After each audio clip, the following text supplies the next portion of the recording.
दादा ताराबाई शोभती चंद्रदेव गंधर्व भासती गायकांना प्रणाम साष्टांग दादाबांना.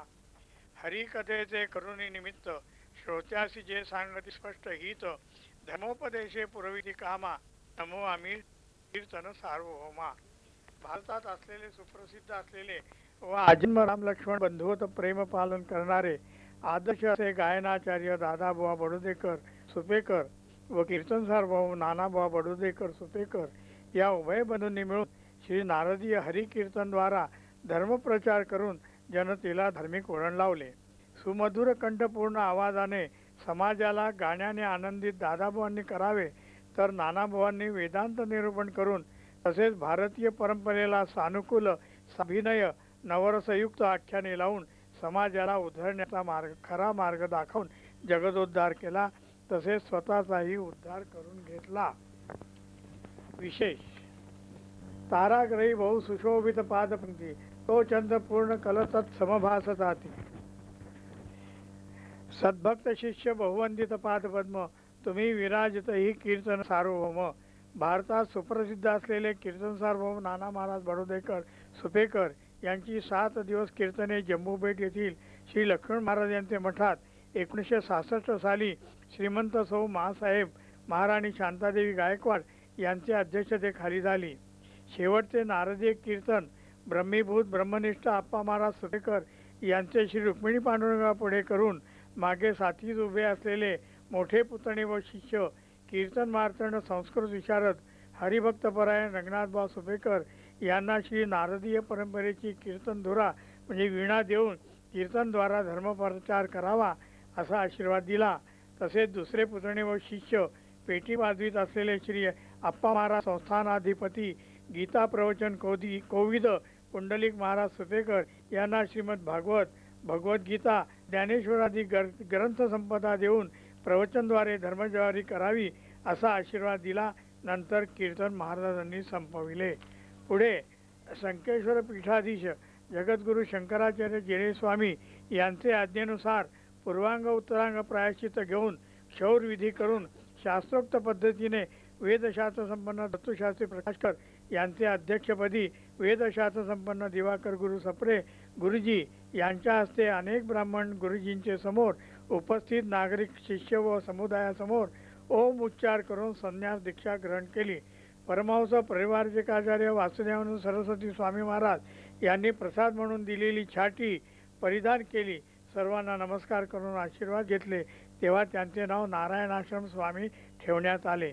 संन्यास घेतल्यानंतर 8 वर्षे ध्यान धारणा जपतपात वेळ घालाचा. ज्येष्ठ शुद्ध दशमी गंगा दशहराचे दिवशी ध्यानमग्न झाले. जवळजवळ 8 वर्षे ध्यानात राहून ओम शब्द उच्चारून आत्मज्योती समर्पण केली म्हणजे देहोपाधी सोडला. एकादशीच्या दिवशी नर्मदा नदीत गंगनाथी त्यांचा देह समर्पण करण्यात आला. त्यांचे दर्शन सर्वांना मिळावे म्हणून त्यांचा पुतळा दर्शनासाठी वैद्य सुपेकर शास्त्री यांचे घरी म्हणजे धन्वंतरी वाडी बडोदे येथे ठेवण्यात आला आहे. तो हा पुतळा. इतकं भाषण झालं.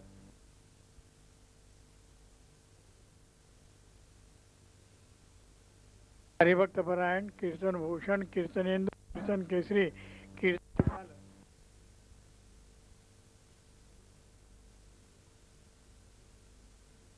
हरिभक्तपरायण कीर्तन भूषण कीर्तनेंदू कीर्तन केसरी कीर्तन सार्वभौम नाना महाराज बडोदेकर सुपेकर यांचे वर्णन जगद्गुरु करवीर पीठाधीश श्री गोवर्धन पीठाधीश्वर जगन्नाथपुरीचे श्रीमद जगद्गुरु शंकराचार्य भारती तीर्थ स्वामी यांनी दिलेल्या प्रशस्ती पत्रावर आम्ही वाचून दाखवित आहे.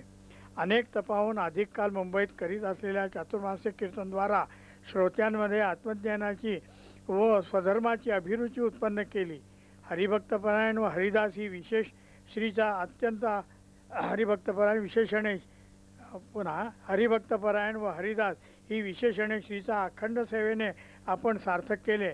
आपण वेळेवर स्नान संध्या करून कडकडीत धर्माचरण ठेवून बोले तैसा झाले त्याची वंदावी पावले या श्री तुकाराम बुवांच्या युक्तीप्रमाणे वागणे सध्याच्या काळात साध्य केले. वक्ता दशसेशु या न्यायाप्रमाणे आपले अमोघ वक्तृत्व पटणाऱ्या निर्णया अशा भरपूर व्यावहारिक दृष्टांत दृष्टांतांनी अध्यात्मासारखा कठीण विषयही सुलभ करून सांगण्याचे कौशल्य अप्रतिम आहे. पूर्वरंगात कर्म, उपासना, ज्ञान आणि वैराग्य इत्यादी विषयांचे आबालवृद्धांना सोप्या भाषेत विवेचन करून सांगण्याची आपली हातोटी अत्यंत उद्बोधक आणि प्रशंसनीय आहे. तसेच उत्तरंगात निरनिराळ्या प्रसंगी सविस्तर व रसपूर्ण वर्णन करून पूर्वकाळात ही दृश्ये श्रोत्यांच्या प्रत्यक्ष डोळ्यापुढे उभी करण्याचे आपले चातुर्य अभिनंदनीय आहे. तसेच आपले गुरुचरणी असलेली निष्ठा ही अद्वितीय व सर्वांस अनुकरणीय आहे.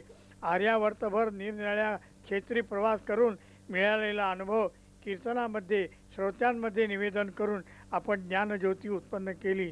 हे करवीर पीठ, गोवर्धन पीठाधीश्वर जगन्नाथपुरी जगद्गुरू शंकराचार्य भारती कृष्ण स्वामी यांचे हे उद्गार आहेत. तथास्तु.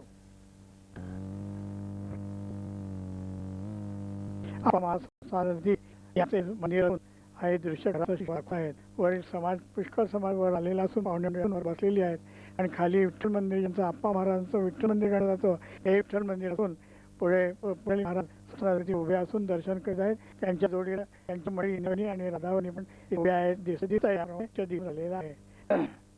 आप्पा महाराज संस्थानापती पुंडलिक वा देवांचं दर्शन करत आहेत असं दृश्य दिसत आहे. आणि या पांडुरंगाच्या राई रुक्मिणीसह वाळूच्या मूर्ती जुन्या आहेत. आता हे आप्पा महाराज मूळ पुरुष संस्थानाधिपती जे होऊन गेले, ज्यांना 160 वर्ष झालेले असून त्यांचा हा पुतळा समोर दिसत आहे. त्यांची समाधी असून त्यांचा उत्सव दरवर्षी पौष शुद्धात होत असतो. आता नाना महाराज बडोदेकर म्हणजे सुपेकर हे कीर्तनालारंभी अगोदर येऊन बसलेले असून त्यांच्या समेत शिष्यगण, श्रोतृवर्ग सगळा बसलेला आहे आणि बडोद्याचे नागरिक पण तिथे समोर बसलेले आहेत. थोड्या वेळाने आता ते कीर्तनाला उभे राहतील.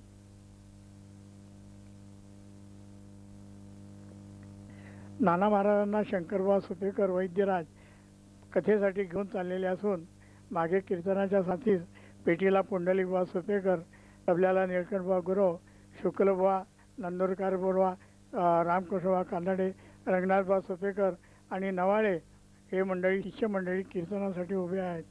आजूबाजूला बाजूला श्रोतृवर्ग उभा आहे आणि मागे वामनराव सुद्धा बसलेले आहेत. हरी महाराज आहेत, कृष्णराव आहेत आणि इतर मंडळी पण आहेत. शिष्य मंडळी असून समाज पण भरपूर असलेला आहे आणि हे शंकरबुवा नाना महाराजांना नमस्कार करीत आहेत आणि त्यानंतर हार घालत असून त्यांना बुक्का वगैरे समर्पण करत हे आहेत. असं दृश्य समोर दिसत आहे. आता हार बुक्का झाल्यानंतर सगळ्या मंडळींना हार बुक्का शंकरबुवा घालत आहेत असं दृश्य दिसत आहे. पुढे आता निळकंठबुवा यांना पण हार बुक्का घालत असून समाजाला हार घालणं बुक्का लावणं चालू आहे. नाना महाराज आता कीर्तनाला उभे असून कीर्तनाला सुरुवात करत आहे. पूर्वरंग चालू असताना हार बुक्का पण झालेला आहे. आता कीर्तन मंडळी मध्यंतरीच्या वेळेला नमस्कार वगैरे करतात आहे. रंगनाथबुवांनी नमस्कार केला, नंदुरबारकर नमस्कार करतात आहे, शुक्लबुवा नमस्कार करतात आहे. नाना महाराजांना आणखीन काही मंडळी आहेत ते पण नमस्कार करत आहेत. नवाळीबुवा पण करीत आहेत. कीर्तन संपलेलं असून आता कीर्तन मंडळी बाहेर बाजूला बसत आहेत आणि कीर्तनाचा आता समाप्तीच्या वेळेला आरतीला सुरुवात होण्याची शक्यता आहे. बाया मंडळी नमस्कार करतात आहेत. पुरुष मंडळी झाली की बाया मंडळी नमस्कार करीत आहेत. शिष्य मंडळी आहेत, नागरिक आहेत, समाज आहे, भरपूर आहे. मुंबईची मंडळी, नागपूरची मंडळी, पुण्याची मंडळी, बडोद्याची मंडळी तर आहेतच, पण पुणे, मुंबई, नागपूर, ग्वाल्हेर, इंदोर इथली मंडळी आलेली असून शंकरबुवांनी आता आरती धरलेली आहे. आरती झाली की कीर्तन समाप्त होईल असे हे देखावा हा आपल्याला पूर्वरंगात दाखवलेला आहे. नमस्कार करा. कीर्तन संपलं आहे. जय जय पुंडलिक वरदे हरी विठ्ठल झाले आहे आणि आता ते कीर्तन समाप्त झालेलं आहे. आरती झाल्यानंतर आता नानाबुवांना रंगनाथबुवा घेऊन बसवतील, गादीवर घेऊन बसवतील. तत्पूर्वी पुंडलिकबुवांचा नमस्कार राहिला होता म्हणून ते पुंडलिकबुवा नमस्कार करीत आहे. त्यांना गीता प्रवचनची पदवी मिळाली असून त्यांना गीता ज्ञानेश्वरी दिली आहे आणि रंगनाथबुवांना पण वीणा देऊन त्यांनी कीर्तनद्वारा आणि प्रवचनद्वारा धर्मजागृती करावी म्हणून असा आशीर्वाद देऊन दिलेला आहे. पुंडलिकबुवांना पण तसाच आशीर्वाद दिलेला आहे. आता कीर्तन समाप्त होत आहे. आरतीची वेळ झालेली आहे. आरती संपली आहे आणि आता हा पूर्वरंग निरूपण चाललेला असून शेवट कीर्तन समाप्त होत आहे. आता यापुढे 2 शब्द बोलून नाना महाराज 2 शब्द बोलून कीर्तन समाप्त करतील आणि पुढच्या पिढीला म्हणजे पुंडलिक बुवा आणि रंगनाथ बुवांना एकाला वीणा दिली, एकाला ग्रंथसंपत्ती दिली आणि कीर्तनद्वारा आणि प्रवचनद्वारा धर्मजागृती करावी असा आशीर्वाद दिला आणि समाजाकडे लक्ष ठेवून सर्वांना आशीर्वाद देत आहेत. हे वामनराव समोर बसलेले आहेत चिरंजीवासह. शारदाबाई आहे, राधाबाई आहे, आमचे गिरिजाबाई आहे, सगळे मंडळी आहेत. शारदाबाई आहे, इंदोरची मंडळी आहेत, पाहुणे मंडळी आहेत, बडोद्यातले पण मंडळी आहेत. अशी सगळी नागरिक समाज त्यांच्यासमोर हा कीर्तनाचा कार्यक्रम सोहळा हे मंडळी मुंबईची मंडळी संबंध दिसतात आहे, इंदोरची दिसतात आहे, नागपूरची दिसतात आहे, बडोद्याची पण दिसतात आहे आणि पुण्याचीच आहेत ही मंडळी. आता रंगनाथ बुवा नाना महाराजांना गादीवर येऊन बसवतात आहे. हे दृश्य आपणाला दिसत आहे. याच्यावरून एवढं घ्यायचं की पूर्वी कीर्तन कसं होत असे आणि कशा पद्धतीने होत असे, धर्मजागृती कशा रीतीने होते, कीर्तनद्वारा धर्मजागृती करणं हाच उद्देश होता आणि त्याप्रमाणे नाना महाराजांनी साध्य करून दाखवलं. आणि मंदिरचे महंत पुंडलिक महाराज बडोदेकर सुरेकर हे नाना महाराजांचा कीर्तन केल्याबद्दलचा सत्कार नारळ पुष्पहार घालून सत्कार करीत आहे. याप्रमाणे कीर्तन समाप्त होत आहे. सर्व मंडळी बसलेले समाजापुढे दिसत आहे. शंकरबा बाहेर दरवाजाशी उभे आहेत देवाजवळ. इकडे कीर्तन समुदाय पण सगळा जमलेला आहे. अशा रीतीचं हे दृश्य आपल्यापुढे सादृश्य दिसत आहे. यापुढे आता संन्यास ग्रहणाची दीक्षा करण्यासाठी नानाबाबा महंतांना आशीर्वाद देत आहे. पुंडलिक बुवा आणि इंदिरा वहिनी उभे आहेत, शंकरबा बाजूला उभे आहेत. आता त्यांचे स्नान क्षौरविधी चालू असतात. क्षौर याला म्हणतात, म्हणजे शेंडी काढणे सुद्धा मर्यादित करत झाल्यानंतर यांना स्नान असतं. त्याप्रमाणे स्नान शिष्य मंडळी आणि पुतणे मंडळी हे सगळेच त्यांना स्नान घालून राहिले. ते स्वतः पण स्नान करीत आहेत. हे स्नान झाल्यानंतर त्यांना आप्पा महाराजांच्या समाधीच्या तिथे नेऊन त्यांना परमपूज्य परमहंस परिवाराचे वासुदेवानंद सरस्वती स्वामी महाराज यांनी दिलेले वस्त्र भगववस्त्र त्याच्यावरच त्यांनी महाराजांनी संन्यास घेतलेला असून श्रोतृवर्गाने त्यांना सहकार दिलेला आहे. शिष्यमंडळी आहेत. दत्तूशास्त्री प्रकाश यांच्या अध्यक्षतेखाली सप्रे वेदमंत्र सप्रे गुरुजी यांनी त्यांना संन्यास दीक्षा ग्रहण करण्यास सांगितलं आहे.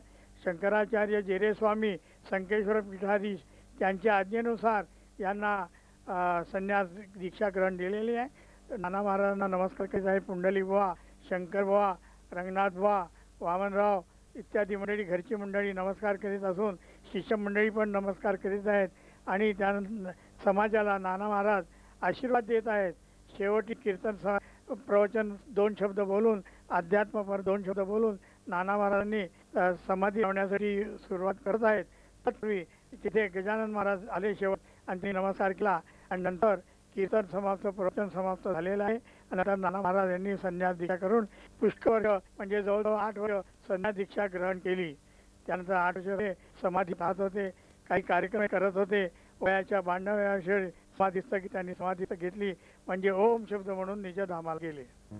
नाना महाराज यांनी संन्यास घेतल्यानंतर जवळजवळ 8-10 वर्ष होते आणि त्यांनी 92व्या वर्षी समाधी घेतली आणि ओम शब्द उच्चारून त्यांनी त्याचा देह समर्पण केला. नंतर नर्मदेला गंगनाथी डोहामध्ये त्यांचा देह नर्मदेस समर्पण करण्यात आला. तेथे दत्तूबाई हर्डीकर होते. त्यांनी हा सगळी व्यवस्थित व्यवस्था करून समाधी योग लावला होता. त्याप्रमाणे ही समाधी झाल्यानंतर काही वर्षाने म्हणजे काही थोड्या दिवसाने आम्ही त्यांचा एक स्टॅच्यू म्हणजे पुतळा बनवला. संन्यास ग्रहण केलेला तो पुतळा नारायणाश्रम स्वामी महाराज यांचा संन्यास घेतलेला स्टॅच्यू म्हणजे पुतळा समाजाच्या दर्शनासाठी वैद्य शंकर भगवंत सुपेकर शास्त्री यांचे घरी म्हणजे धन्वंतरी वाडी बडोदे येथे ठेवण्यात आलेला आहे. तेव्हा सर्वांनी दर्शनाचा लाभ घ्यावा, कळावे.